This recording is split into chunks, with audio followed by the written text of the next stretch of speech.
Hey guys, Jeffrey's here and welcome to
That's right guys, we are back here in the North City and we're currently in time-lapse mode. As you can see, the City Auto line is getting a little bit of a refit.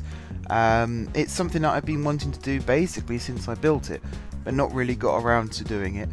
But this episode you'll see that actually big changes happen. Lots of big changes. There's two parts to this episode. The first part is here right now, which is the City Auto rebuild, and then there'll be a little bit more commentary from me, and then we'll head into part 2. So for now, enjoy the music, enjoy the time lapse, and enjoy the build.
Yes guys, so that was the end of the first time-lapse. Hopefully you enjoyed it.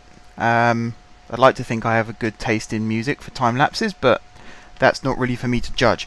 So what do we do in the time-lapse? Well, we built the City Auto Express line. We did a lot of rebuilding work on the City Auto station, so I do apologise, especially for this station here. I do apologise for the constant deleting and rebuilding. There are one or two of you that have complained about that over the last few episodes, and I agree. It is something that I need to work on, because I get equally as frustrated when I see other people do it, so it is something that I need to cut back on, let's say. But at the same time, hopefully you guys understand why I do it. I like things to work well, but I also like them to look good as they're working well.